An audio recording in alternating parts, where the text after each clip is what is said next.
Hello.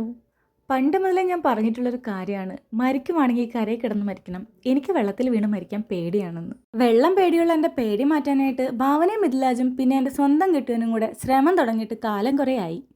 എവിടൊക്കെ ബോട്ടിങ്ങും കയാക്കിങ്ങും ഒക്കെ ഉണ്ടോ അവിടൊക്കെ ഞങ്ങൾ പോവാറുണ്ട്. ഇന്നിപ്പോൾ വന്നിട്ടുള്ളത് തൃശ്ശൂർ ചെമ്മപ്പള്ളിയിലുള്ള പുഴയോരം കയാക്കിങ്ങിലാണേ. വെള്ളം കണ്ടപ്പോൾ തന്നെ എൻ്റെ മുട്ടിടിച്ച് തുടങ്ങി. വെള്ളത്തിൽ വീണാലും പൊങ്ങിക്കിടന്നോളൂ എന്നൊക്കെ പറഞ്ഞിട്ട് ജാക്കറ്റൊക്കെ ഇട്ട് തന്നിട്ടുണ്ട്. ചിരിച്ചോണ്ടൊക്കെ നിൽക്കുന്നുണ്ടെങ്കിലും ആ സമയത്ത് എൻ്റെ മൈൻഡ് ഫുള്ള് ബ്ലാങ്ക് ആയിരുന്നു. ആദ്യം ഭാവനയെ പിടിച്ച് കയറ്റി, എന്നിട്ട് വേണം അത് കണ്ട് എനിക്ക് പഠിക്കാൻ. ഭാവന ഇതിന് മുന്നേ ഇവിടെ വന്നിട്ടുണ്ട്. ഇതൊക്കെ നേരത്തെ എക്സ്പീരിയൻസ് ഉള്ള കാര്യമായതുകൊണ്ട് വലിയ പേടിയുണ്ടായിരുന്നില്ല. പക്ഷെ എന്നെ അവരെടുത്താണ് കയറ്റിയത്. പുഴയ്ക്ക് വലിയ ആഴമൊന്നുമില്ല, അതുകൊണ്ട് പേടിക്കണ്ടെന്ന് പറഞ്ഞിട്ട് ഒരു പങ്കായം എടുത്തെൻ്റെ കയ്യിലേക്ക് വെച്ച് തന്നു. എന്നിട്ട് തുഴയുന്നത് എങ്ങനെയാണെന്ന് ആ ചേട്ടൻ എന്നെ കാണിച്ചു തന്നു. മായാവി സിനിമയിലെ സലിംകുമാറിനെ മനസ്സിൽ ധ്യാനിച്ച് ഞാൻ ആഞ്ഞങ്ങ് തുഴഞ്ഞു. സത്യം പറഞ്ഞാൽ തുഴയുന്നതിൻ്റെ ഓപ്പോസിറ്റായിരുന്നു വള്ളം പോയിക്കൊണ്ടിരുന്നത്. എങ്ങോട്ടാണെന്നൊരു ലക്ഷ്യവുമില്ലാത്തൊരു യാത്ര. തിരിച്ചു വരുമെന്നുള്ള യാതൊരു പ്രതീക്ഷയും എനിക്കുണ്ടായിരുന്നില്ല.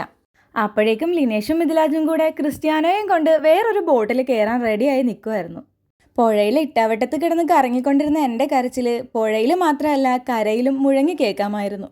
അങ്ങനെ ഒരു വിധത്തിൽ ഞാൻ ആ ടാസ്ക് കംപ്ലീറ്റ് ചെയ്തു, കരയിലെത്തി. അപ്പോഴേക്കും ഏതാണ്ട് സന്ധ്യ ആയിട്ടുണ്ടായിരുന്നു. പിന്നെ ആ പാലത്തിൽ കൂടെ ഒന്ന് കയറാതെ എങ്ങനെയാ പോണേ. എത്രയൊക്കെ പേടിയായിരുന്നാലും ഞാനിതൊക്കെ നന്നായിട്ട് എൻജോയ് ചെയ്തു കേട്ടോ.